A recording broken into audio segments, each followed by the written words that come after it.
Hello, Cancer Collective. Ako po ito, si James from James Tarot PH. Ito po ang inyong bonus May manifestation reading. Aalamin po natin kung ano mga ine-expect mo at kung paano mo makukuha ang iyong manifestation. Okay? So first, ihanda mo na mga Cancer ang inyong isang tanong para sa ating isang tanong, isang sagot. Kung meron po kayong pangmalakasang one question, hawakan mo yan. Sa dulo po, ate po yung sasagutin. Okay? So let's begin. Holy Spirit, Spirit Guides, bigay po natin kay Cancer ang mga mensaheng dapat nilang malaman. Inhale and exhale. Your cards for the month. Beautiful. Siya nga pala mga mahal kong Cancer, ako po yung humihingi ng tulong sa inyo. Please continue na wag po kayo mag-i-skip ng ads. Malaking tulong po sa akin yan every time po na meron tayong libreng reading.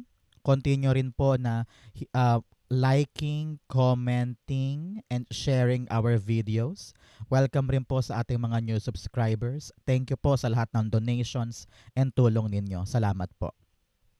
So, in the background of your reading, meron kang the Knight of Pentacles. Okay, si Knight of Pentacles, some of you, and nag-manifest na sana umandar na yung mga pinaplano mo.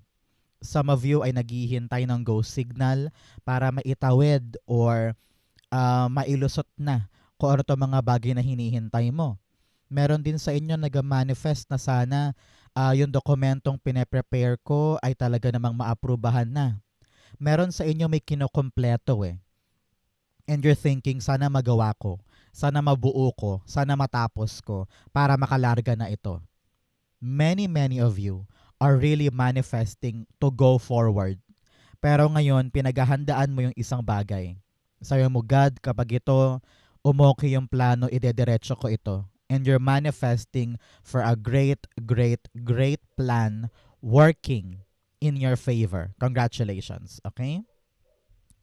Especially in your core energy, meron po kayong the King of Swords. Okay, so this month, Cancer, kayo po'y tinatawag ng yung spirit guides to be smart enough and stand up for your plans. Parang narinig ko dito, kailangan daw i-double check. Kasi parang meron ka pa daw mga detalye na hindi mo pa masyadong na-check ng mabuti. Halimbawa, baka mamaya ang kailangan pala tatlong 2x2 na picture. Ang nilagay mo lang isa, di ba? So, kailangan mo i-check mabuti yung ginagawa mo. Sabi rin dito, kailangan mong kausapin daw yung isang authoritative figure. Hindi ko alam kung boss mo to o supervisor or mentor. Nakita ko ng cashier o parang reception area. Parang yung impormasyon sa kanya mo makukuha eh. So, kapag meron kang dapat kausapin mo na para malaman mo kung ano yung tamang aksyon at tamang diskarte sa gagawin mo. Importante ngayon, Cancer, yung strategic move para masiguro natin na yung ating kilos at ang ating plano ay plakadong-plakado doon sa plano natin. Tinatawag ka dito na paglinawin mong isip mo sa hakbang na gagawin. Okay? King of Swords, the Two of Cups. Tingnan mo naman, you have the King and Queen of Swords. Magkatabi pa, di ba? Sabi dito, kung meron kang partner, kung meron kang lover, narinig ko dito na parang many of you are planning for the next level or next stage of your couple lives, no? Kung kayong magpartner nag-iisip na i-level up ng relasyon or lilipat kayo or bubukod na, no? Panahon to para pagplanuhan and pag-usapan. Nakita ko dito na kailangan daw kayo ay talaga namang nagkakaintindihan na kung anong plano mo, plano rin niya. Hindi pwede magkaiba kayo. Kailangan nyo ng pagkakaunawaan at clear communication. Kailangan kumbaga tag team kayo dyan, magkatuwang kayo. Hindi pwedeng gusto mo, ayaw niya. Kailangan parehas kayo. But for others naman po na hindi love life ang dapat asikasuhin this time, your spirit guides are telling you na kung meron mang agreement, negotiation, kontrata, or pag-uusap tungkol sa iyong trabaho at kaperahan, kailangan talaga ikaw ay matyaga, marunong ka magsalita, at hindi ka papayag na lugi ka sa usapang ito. Kumbaga ipaglaban mo yung para sa'yo. Kaya kailangan dito matalino, you know how to present yourself, you know how to speak your mind, at alam mo talaga yung pinag-uusapan para alam mo kung paano siya dalhin at hindi ka malugi sa dulo or hindi ka um, tawag dito, wala ka sa lesser end, kumbaga, ng conversation. So you really need to be smart this time and assert your right, assert your needs nang sa ganon makuha mo talaga yung para sa'yo. Okay? So, mga Cancer, ano ba yung mga minamanifest mo this time? Comment down below. Ano yung mga nais mong maganap na this Mayo? I-comment mo yan, mangyayari yan sa'yo this May. Okay? In your blockages, meron kang the Justice card. Ramdam ko dito, feeling mo unfair. Feeling mo ikaw lang gumagawa. Feeling mo ikaw ang napagkakaisahan. O parang you feel like you are not appreciated that much. No? Parang feeling mo bigay ka ng bigay, gawa ka ng gawa. Pero parang hindi patas. Bakit parang hindi ko nakukuha yung gusto ko? And your spirit guides are telling you, baka naman kasi mali yung paraan natin. Baka mali yung ating way of approaching things. So, tinatawag ka dito na timbangin mo, Cancer, timbangin mo yung sitwasyon. Ano ba yung binibigay ko na parang wala naman ako mahihita? And then, ano yung mali kong aksyon na dapat kong i-correct ngayon? Okay? Kasi pag na-research mo at nakita mo, ay, teka, parang mali ata ito. Mali pala yung paraan ko. Mali pala yung way ko of approaching this problem. So pag na-pinpoint mo kung saan kami mali, o kung ano yung tamang gawin, doon ito tunay na magbabago. Okay? Justice card, the Tower card. Yes, sabi dito ng yung spirit guides, changes are happening sa buhay mo. No? And minsan you feel like, bakit parang hindi patas? Bakit parang luging-lugi ako sa sitwasyon namin? Bakit parang wala akong boses? Bakit parang wala akong maibuga to get what's mine? Sabi dito, kayang-kaya mong baguhin yan. Pero kailangan mo munang malaman kung ano yung mapanghahawakan mo. Ano ba yung bala mo? Ano ba yung meron ka na pwede mong iangkla para makuha mo yung patas para sa'yo. No? Sabi dito, mag-research ka talaga. At huwag mong katakutan yung mga pagbabago because these changes is essential para makuha mo yung para sa'yo. No? Kasi kung ikaw tameme ka lang dyan, nakayuko ka lang, nakahalok-kip-kip ka lang sa kanto, and you're thinking, ibibigay din sa akin yung para sa akin. E paano kung hindi? Kaya kailangan mong tumayo, magsalita, kumilos para magbago yung sitwasyon mo at makuha mo yung patas. Okay? So, Cancer, para mabuwag natin to, para mabasag natin tong blockages na ito, isulat mo sa ating comment section yung iyong lucky number. Okay? Pag sinulat mo yan, nako, mababasag na tong blockages dito sa iyong manifestation. Okay? In the area of what you need to do, meron po kayong the Queen of Cups. Sabi dito, follow your heart. Follow what makes you happy. Huwag mong hayaang maliitin ka or makontento ka lang sa hakarampot. You deserve what you want. You deserve what you need. Kaya kung ano yung tawag ng damdamin, kailangan mo yung kilalanin. And make sure na binibigyan mo ng hustisya ang iyong sarili. Many of you, ramdam ko dito parang nag-sacrifice ka na for a very, very long time for many people. And it feels like in the long run, you're asking yourself, paano naman ako? Paano naman yung gusto ko? Paano naman yung para sa akin? And now dahil nagigising ka na sa ganyang realidad, you are now asking yourself, do I need to follow myself now? Do I need to prioritize my own happiness now? So yun yung mga bagay na kailangan mo isipin. Okay? You have the Knight of Cups here. Sabi dito ng yung spirit guides, papasok lamang yung mga offer na talaga namang suwak sa mga needs mo. Alam mo kung ano yung para sa'yo. Kaya kahit gaano kadami o kahit gaano Iba-iba. Yung mga nagbubukas sa pintuan para sa'yo, alam ng puso mo kung ano ba talaga yung para sa'yo. No? Pinapayuhan ka rin dito kung sa love life ito ha, Cancer. Kung sa love life ito, para bagang you need to offer yourself. You need to, para ikaw yung mag-initiate ng movement. Para magkaunawaan kayo or manumbalik yung tibay or yung sigla.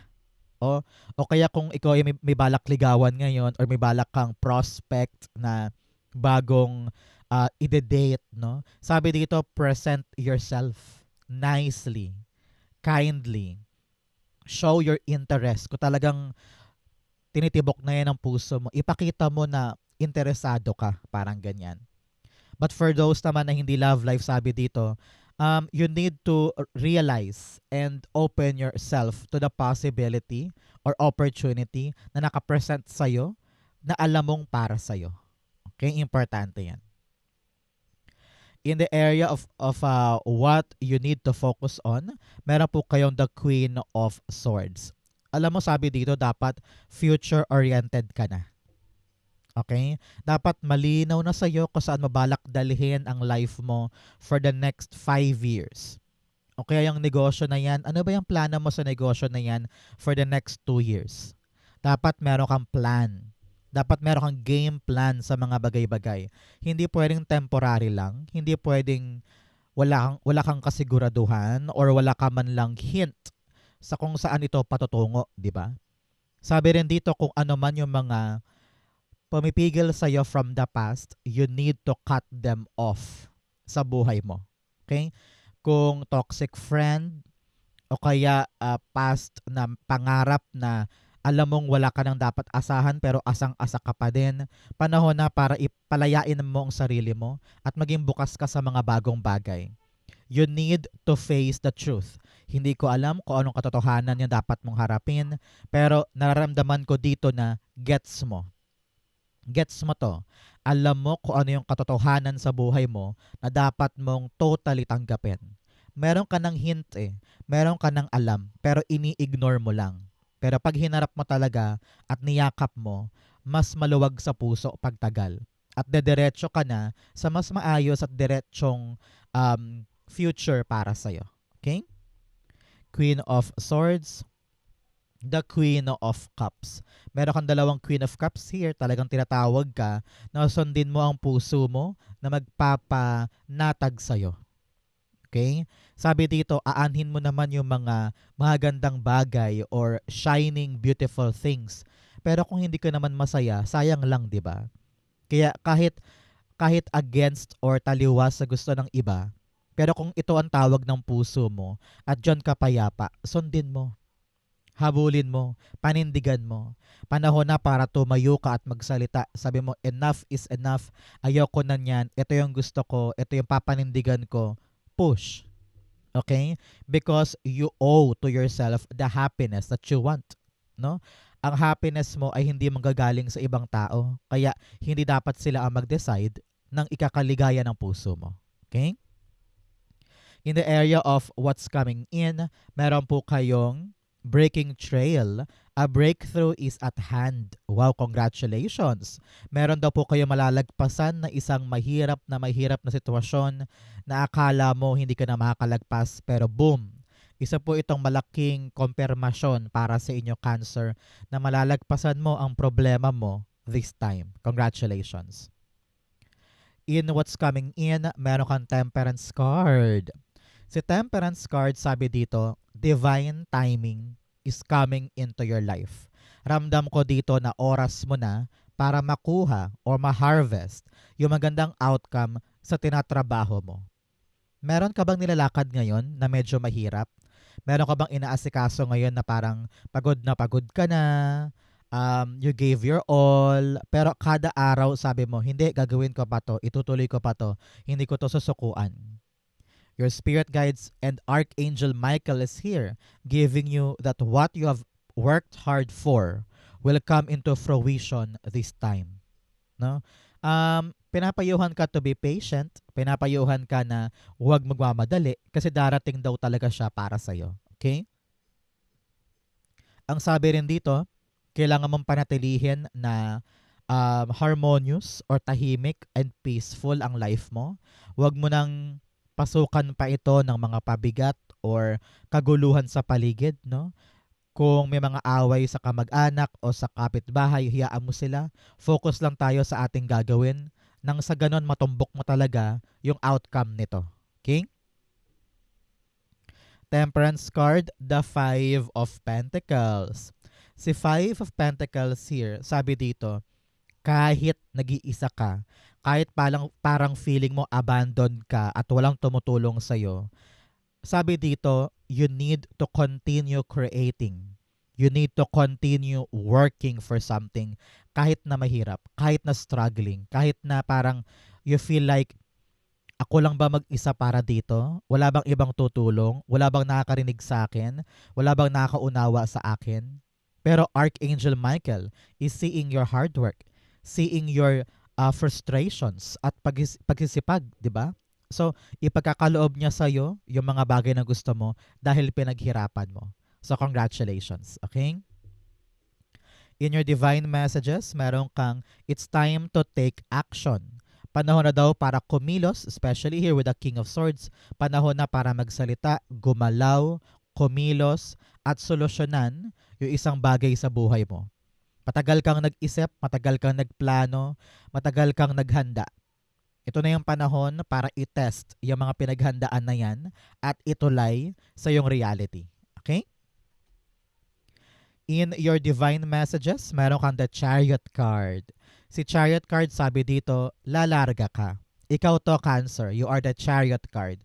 Kaya pag lumalabas ka sa iyong sariling reading, ibig sabihin, napaka-powerful mo this May.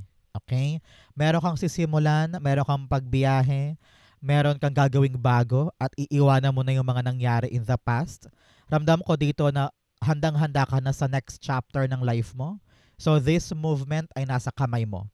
Kumbaga, nasa kamay mo yung manibela, ikaw ang magpapaandar kung sa kanan o kaliwa, kung diretso ba o mabagal. Your decision and your action ang sasalamin sa outcome na mangyayari sa'yo. Kaya kung tamad-tamad ka today, nako, tatama rin din sa'yo ang swerte. Kaya you need to really change how you work, change how you view your goal, para nang sa ganon mag-reflect ito sa outcome mo. Okay? Chariot card, the Page of Cups. Okay. Sabi dito ng yung spirit guides, parang you are now trying to free yourself. Ayaw mo na masyadong basahin pa or i-pinpoint pa ng sobrang detalyado minsan yung buhay mo. Parang this time around, you want to be adventurous. Gusto mong maging malaya. Ayaw mo nang makinig sa dikta. Ayaw mo nang hulaan lagi yung dapat kong gawin, ano yung resulta, ano yung plan B, ano yung ganito. Parang pagod ka sa mga ganong bagay. And you just want to explore. You want to experiment. Gusto mong biglain ka ni tadhana na pag ginawa ko to, sana ma-surprise ako sa magandang bagay. Merong energy sa puso mo na excited ka eh. Excited kang gawin to, excited kang simulan. Though syempre may halong kaba, may halong takot. Pero parang namamayani yung parang, yes, sige gawin ko na to. Yes, sige biyahin na ako. May pagligaya sa puso mo eh. And this is something na alam mong magpapabago sa journey mo. So congratulations, okay? In your fortune, you have September. O mga Cancer, meron ba kayong special occasion pag September? Halimbawa, birthday ni kapatid, birthday ni pinsan, or anniversary. Kung meron po, ibig sabihin, this reading is for you. Pero kung wala naman, may milestone daw po kayo sa buwan ng Setyembre. Another message, you have Diamond. You will be receiving or giving a precious gift. Meron daw po kayong pagbibigyan ng regalo or makakatanggap ka ng magandang regalo. Maaaring maganap ito sa buwan ng Setyembre. Okay? You also have bowl, plenty of material things. Ooh, talaga namang kaching-kaching ito. Papaldo ka daw this time. Congratulations. You have inkpot, problems to be resolved. Meron talagang mga problemang dapat lagpasan, dapat baguhin, dapat ma-realize kung ano yung tamang aksyon. Kayang-kaya mo yan. Okay? In your fortune, meron kang the Six of Wands. Talagang fortune ito. Matagumpay na plano, matagumpay na aksyon. This month is all about you winning something. This is a win-win energy. No? Kung ano man tong pagsumikapan mo, kung ano man tong lalakarin mo, tiyak ang garantisado mong panalo dito. Kaya, Cancer, wag mo nang isipin pa yung judgment ng iba. Wag mo nang i-big deal pa yung baka pwedeng sabihin or mga mapanghusgang mata. If you know that this is your path, ipaglaban mo, ipanalo mo because you will celebrate soon. Okay? Wag mong maliitin ang sarili mo. Um, wag mong i-cut short ang sarili mo because you can achieve greatness this time. Okay? Kung ano man yung nilalakad mo ngayon, talagang nakafocus ka, asahan mo ang tagumpay sa bagay na yan. Okay? Six of Wands, the Ace of Cups. Wow! Walang pagsidlan ang puso mo sa sobrang saya. Hindi ka makapaniwala na magagawa mo or nakuha mo. Sabi dito, talagang hiniling mo to, minanifest mo to, no? Dahil ito yung nais talaga ng puso mo. Some of you are being chosen. Para ikaw yung pinili. Ikaw yung parang, shoot, dinukot ng ganon, sabi, si Cancer ang pipiliin. Si Cancer ang employee of the month. Si Cancer ang bibigyan ng chance. Si Cancer ang nag-iisang makukuha sa dinami-dami ng applicants. No? Talagang mararamdaman mo this month, Cancer, na ikaw ang chosen one for this great, great blessing. At hindi ka makapaniwala. Sayo mo, God, hiniling ko lang, pero nagawa ko, nakuha ko, and you are rejoicing. So congratulations po sa inyong panalo at kung ano man tong magandang ending sa mga pinaghirapan mo. Parang mapapasabi ka na worth it lahat ng ito. Okay? In the area of your near future, meron po kayong the Page of Wands. Sabi dito talagang meron akong nakitang pag-andar or paglipat. Some of you are really buying a house, lilipat ka sa ibang career path or a different place. No? Meron kang mga kalakasan ng loob ngayon para simulan yung isang bagay. Kung dati parang nakahimpil ka lang, kino-contemplate mo pa kung larga na ba ako, susugod na ba ako, gagawin ko na ba? Pero kita ko dito, in the near future, ang tabayanan mo, 11 days, 11 weeks, or 11 months after watching this video, totally yayakapin mo yung mga bagong bagay or bagong tao na parang sabi mo, time na for me to experience this. Time na for me to enter the dragon or enter that door, no? So congratulations. Meron kang bagong gagawin in the near future at talagang excited kang simulan. Page of Wands, the Two of Wands. Yes, kakawala ka na sa comfort zone mo. Sabi mo, time ko na. Ayaw ko na maghintay, ayaw ko na ng paulit-ulit. Ayaw ko na ng routine na ito na wala na nangyayari, may pattern na. Pero yung pattern ang hirap-hirap na. Gusto ko nang kumawala, gusto ko nang mag-grow. And now you're stepping out of your comfort zone and trying something new. Congratulations. Alam mo, title ko dito, congratulations. Buong reading kitang kinongratulate. So talaga namang this is a great month for you. Ang missing puzzle piece po sa iyong manifestation para maganap na yan, you have the Two of Cups. Meron kang two here. Ang two ay iyong divine orchestrated plan. Kumbaga, kung anong ginagawa mo sa lupa ay utos sa'yo ng iyong higher power or higher self. Sabi dito, sundin mo yung nakatadhana mong gawin. Alam mo kung anong dapat mong gawin. So, why not let it happen? Huwag mo nang puwersahin, huwag mo nang kontrolin. No? Sinasabi rin dito na makipag-usap ka talaga ng maayos. Makibagay ka, makisama ka. Matuto ka rin daw makinig. Matuto ka rin daw na mag-initiate ng conversation. Pag kailangan ng kausapin, pag kailangan ng lapitan mo na. Because maraming bagay sa manifestation mo ay matutupad galing sa mga matitinong pag-uusap. So gamitin mo yan today. Pinapayuhan ka rin na kung may problema ka sa partnership at parang gusto mo nang supportahan ka niya, pag-usapan ninyo para maintindihan ka niya at magets niya kung ano yung balak mong gawin. Two of Cups, the Ten of Cups. Okay. Meron talaga sa inyo dito kailangan pag-usapan yung future ng family. Saan balak dalhin yung bahay, yung buhay, yung mga anak, yung lupa. No, nakita ko dito may kailangan tapusin na pag-usapan pagdating sa property, pagdating sa mana. pagdating sa dokumento, pagdating sa retirement, ganyan, no? Pag-usapan ninyo. But for some, nakita ko talaga na naghihintay ka ng plano patungkol sa relasyon ninyo. Gusto mo bang bumukod na kayo or bumuo na ng sariling pamilya? You're really asking this person na magkaroon ng konkreto at sigurado at secured na family life. Ayaw mo na ng hindi sigurado, ayaw mo na para nakabitin ka, and you want to have a solid life with this person. Sa panahon to para mag-usap, ilatag at bigyan ng konkretong sagot. Okay? Lahat ng gusto mong pangarapin na happiness, magaganap yan, basta lakarin mong mabuti yung mga dapat pag-usapan. Okay? So, Cancer, dumako na tayo sa yung isang tanong, isang sagot. Close your eyes and concentrate on this one question. Okay? Inhale and exhale the answer to your question. You have, the 9 of Swords, the 8 of Cups, and the 2 of Cups. At the bottom, you have the 10 of Pentacles. Okay? You are actually asking for something long-term. Gusto mo ng siguradong mapangkakapitan ng pangmatagalan. Example, negosyo, or kaperahan, or permanenteng abundance for you and your family. Medyo masakit na sa ulo, ramdam ko dito na sobra-sobra na yung stress mo, pagod mo, kayod mo, para lang ma-meet yung happy life or needs or pangarap mo para sa iyong pamilya. Sabi dito, kailangan mo makipagtulungan sa family member na ito o sa karelasyon mo na ito or sa someone talagang involved dito sa question mo.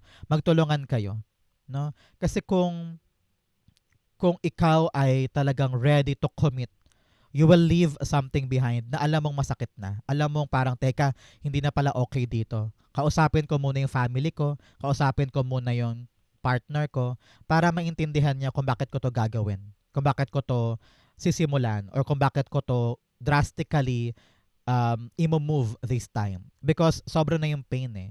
Kailangan mo ng kausap ngayon para makabitaw ka na or makaalis ka na sa heaviness na ito. No? Pinapayuhan ka dito na evaluate the communication. Minsan kasi parang kailangan mo mahanap yung tamang tao na makakaunawa sa'yo para malasap mo at maintindihan mo kung ano ba yung tamang paraan para maabot tong pangarap kong ito na longevity, long-lasting, abundance, and happiness. Pero kung hindi ka talaga masaya sa isang bagay at hindi mo na kaya yung pressure, toxicity at hirap, you need to move along and find the right one for you. Find yung soulmate match ng trabaho, career, pangarap, ganyan. Because it won't end here eh. Sabi, so palayain mo ang sarili mo para malasap mo talaga yung long-lasting, abundant na hindi mo kailangan magsakripisyo o hindi mo kailangan masaktan ng ganyan. Parang ganyan. So, kayang-kaya mo yung hanapin. You need to find someone that will accompany you sa larga na ito, or sa pag umalis ka talaga sa bagay na toxic at mahirap na, saka mo makikita ito na magdudulot sa'yo ng long-lasting talaga na kaligayahan. Okay? So good luck para sa'yo, Cancer. Kayang-kaya mong bitawan yan. Kung ang question mo yes or no, sinasabi dito na parang yes, sige, lumarga ka. Yes, sige, bumitaw ka. Yes, sige, hanapin mo yung para sa'yo. Parang ganyan. Okay? So Cancer, ito po ang inyong isang tanong, isang sagot. Ganon din po ang inyong May manifestation. Sa po kayo nakaresonate, comment below, basahin ko po yan. Thank you, Holy Spirit, Spirit Guides, for the clarity and messages na dapat malaman ng mga mahal kong Cancer this month. Thank you po for watching hanggang dulo. I love you. This has been James for James Tarot PH. God bless everybody.